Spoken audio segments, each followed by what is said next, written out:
जय हिंद दोस्तों, एक बार फिर से आप सभी का वयम जीएस रिसर्च सेंटर पर स्वागत है। आज है 8 जून। तो 8 जून को बनने वाले जितने भी महत्वपूर्ण प्रश्न हैं उनको हम इस वीडियो में डिस्कस करेंगे। चलिए स्टार्ट करते हैं।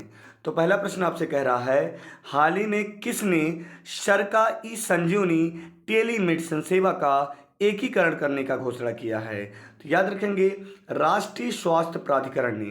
किसने? राष्ट्रीय स्वास्थ्य प्राधिकरण ने सरका ई संजीवनी टेलीमेडिसिन सेवा का एकीकरण करने की घोषणा किया है।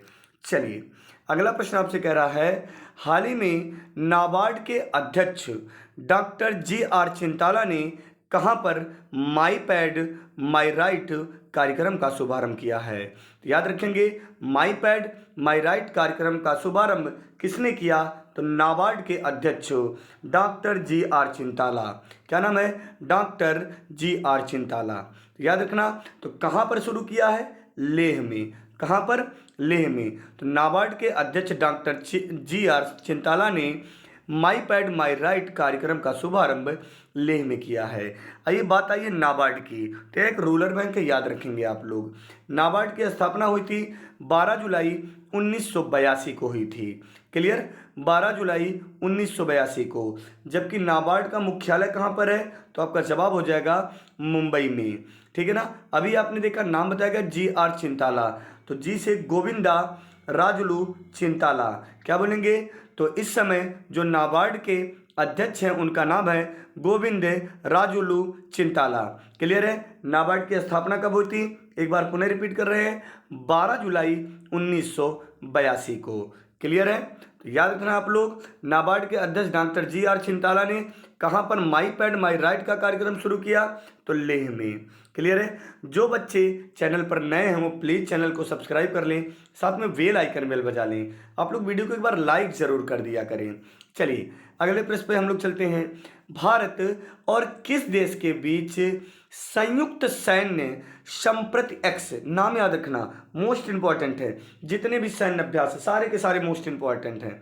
तो भारत और किस देश के बीच संयुक्त सैन्य संप्रति एक्स अभ्यास का आयोजन किया जा रहा है? तो कौन से अभ्यास का? संप्रति एक्स।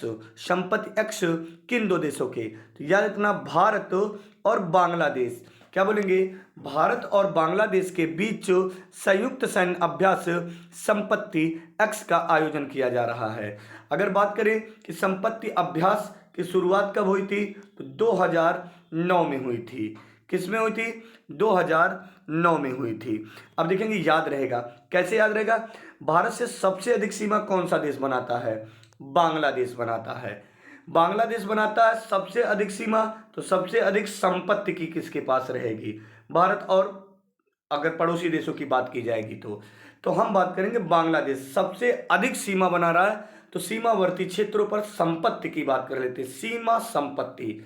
तो संपत्ति एक्स का अभ्यास भारत और बांग्लादेश के बीच होगा। संपत्ति एक्स का जो शुरुआत हुई थी वह 2009 में हुई थी। क्लियर है? चलिए, हाल ही में सरकार ने ए मरीन खिलाई को किस बैंक का प्रबंधक निदेशक नियुक्त किया है? तो हाल ही में यूनियन बैंक ने, सरकार ने यूनियन बैंक में ए मरीन मेखलाई को प्रबंधक निदेशक के रूप में नियुक्त किया गया। किस? यूनियन बैंक में। नाम ले लेंगे, ए मारी मेखलाई। क्या बोलेंगे? ए मारी मेखलाई को प्रबंधक निदेशक नियुक्त किया गया है यूनियन बैंक में। तो एक बार पुनः आप लोगों को कमेंट करना है, यूनियन बैंक की स्थापना कब हुई है? तो आपका जवाब हो जाएगा 11 नवंबर 1919।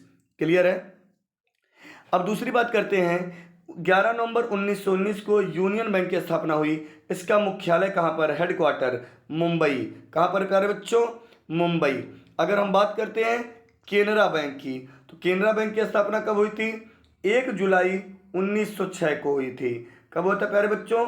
1 जुलाई 1906 को किसकी स्थापना हुई? केनरा बैंक की। और इसका हेडक्वार्टर कहाँ पर है? तो आपका जवाब हो जाएगा बेंगलुरु। केनरा बैंक का हेडक्वार्टर कहाँ पर है? बेंगलुरु। अगर हम बात करें स्टेट बैंक की, तो स्टेट बैंक की स्थापना हुई थी 1 जुलाई 1955 को। इसका मुख्यालय कहाँ पर है? मुंबई में। केनरा बैंक का मुख्यालय कहाँ पर है? तो बेंगलुरु में। बैंक ऑफ बड़ौदा की बात कर लेते हैं। तो जो बैंक ऑफ बड़ौदा है इसकी स्थापना हुई थी 20 जुलाई 1908 को। क्या बोलेंगे? 20 जुलाई 1908, याद रखना। 20 जुलाई 1908 को किसकी स्थापना हुई?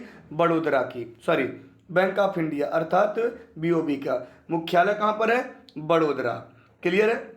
आइए, तो ए मणिमेखलाई यह यूनियन बैंक की पहली महिला महाप्रबंधक बनी है, याद रखेंगे। और ये किसके स्थान पर कार्यरत होंगी? राज किरण राज। क्या बोलेंगे? राज किरण राज के स्थान पर ए मणिमेखलाई नियुक्त होंगी। और किस पद पर? तो याद रखना, प्रबंधक निदेशक के पद पर नियुक्त होंगी। Clear point? चलिए आगे चलते हैं हम लोग।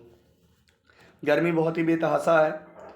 चलिए, स्वरूप कुमार शाह को हाल ही में किस बैंक का प्रमुख नियुक्त किया गया है? तो याद रखेंगे स्वरूप। याद कैसे रखेंगे हम लोग? स्वरूप कुमार शाह। अब देखेंगे रूप किसका अच्छा रहेगा? जो बॉडी से बहुत अच्छा हो, ठीक है, जो हेल्दी हो। और हेल्दी में पंजाब वाले आप देखते हैं कि जो पंजाबी होते हैं वो पूर्ण रूप से स्वस्थ होते हैं।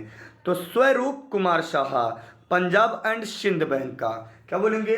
स्वरूप, जिसका रूप अच्छा। रूप कब अच्छा रहेगा बेटा? जब बॉडी आपकी अच्छी रहेगी, ठीक है ना। तो पंजाबी लोगों को आप ध्यान दीजिए।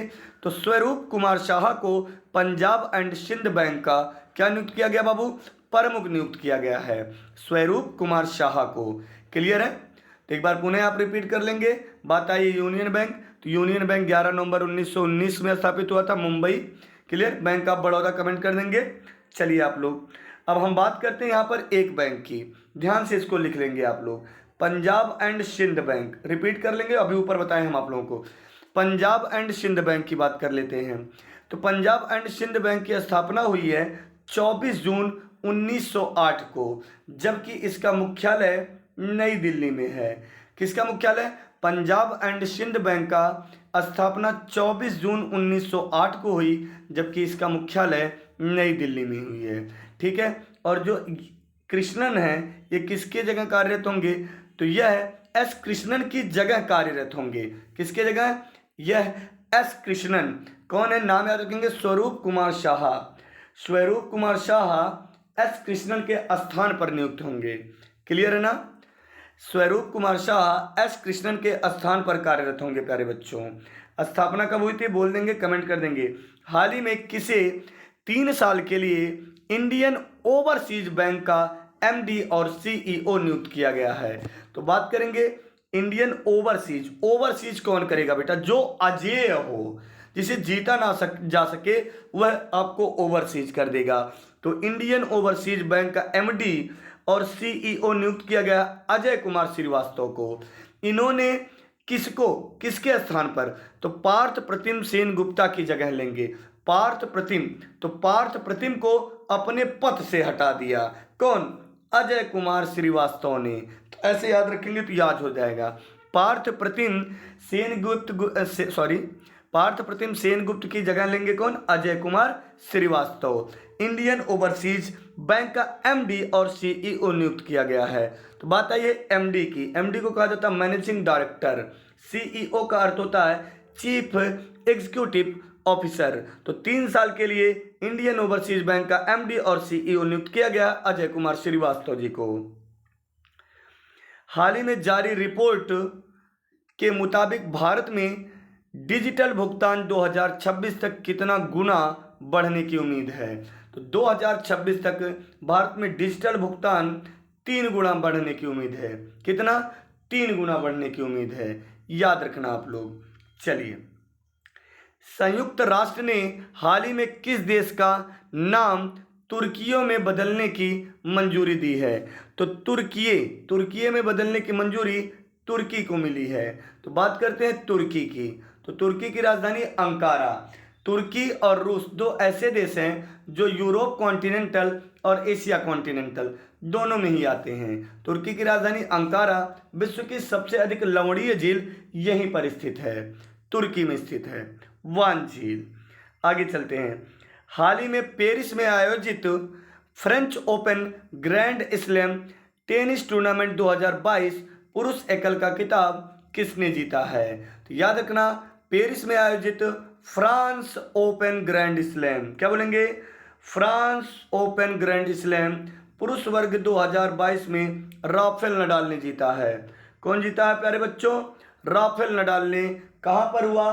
पेरिस में हुआ। फ्रांस की राजधानी है पेरिस, जो कि सीन नदी के तट पर स्थित है। तो पुरुष एकल खिताब राफेल नडाल ने जीता, जबकि महिला एकल का खिताब ईगा स्वीटेक ने जीता है। किसने प्यारे बच्चों? ईगा स्वीटेक ने जीता है। Clear point.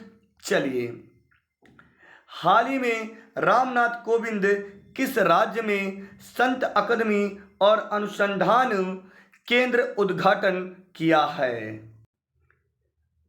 तो आपका जवाब यहां पर हो जाएगा उत्तर प्रदेश। क्या बोलेंगे? उत्तर प्रदेश। तो हाल ही में रामनाथ कोविंद किस राज्य में संत कबीर अकादमी और अनुसंधान केंद्र का उद्घाटन किया? तो उत्तर प्रदेश। क्लियर है। चलिए, प्रीवियस डे के रिवीजन से पहले एक प्रश्न और है, देख लेते हैं, हमें लगा लास्ट प्रश्न है। तो हाल ही में किस मंत्री ने बिहार के रक्सौल में FSSAI की राष्ट्रीय खाद्य प्रयोगशाला का उद्घाटन किया है? तो याद रखिएगा, मनसुख मांडविया। क्या बोलेंगे? केंद्रीय स्वास्थ्य और परिवहन कल्याण और रसायन एवं उर्वरक मंत्री श्री मनसुख मांडविया ने FSSAI की क्या किया बाबू? राष्ट्रीय खाद्य प्रयोगशाला का उद्घाटन किया है। याद रखेंगे, कहां पर किया है? बिहार की रक्सौल में किया है। यह भारत और नेपाल के द्विपक्षीय वार्ता के तहत हुआ है। Clear point. तो कहां पर किया गया है? बिहार के रक्सौल में। Clear point. प्रीवियस डे के प्रश्नों का रिवीजन उसी प्रकार से करना। पहले आपको अपने आंसर कमेंट करने हैं, फिर लास्ट में आपके कितने सही आप कमेंट करेंगे। भारतीय स्वतंत्रता सेनानी अंजलाई पोन्नुस्वामी का कितने वर्ष की उम्र में निधन हो गया? उम्मीद करते हैं आप लोग सही जवाब दिए होंगे, 102 वर्ष। लोकप्रिय संतूर वादक पद्मश्री पुरस्कार से सम्मानित किस व्यक्ति का निधन हो गया? तो भजन सोपोरी का। किसका? भजन सोपोरी का। किस राज्य ने संयुक्त राष्ट्र विश्व शिखर सम्मेलन में सर्वश्रेष्ठ परियोजना पुरस्कार जीता है? तो मेघालय। क्या बोलेंगे? मेघालय। किसके द्वारा देश के सबसे बड़े जेवर एयरपोर्ट का निर्माण किया जाएगा? तो टाटा प्रोजेक्ट के द्वारा। उम्मीद करते हैं इन चारों प्रश्नों में आपके चारों प्रश्न सही होंगे। चलिए, सेशन को यहीं पे समाप्त करते हैं। Best of luck.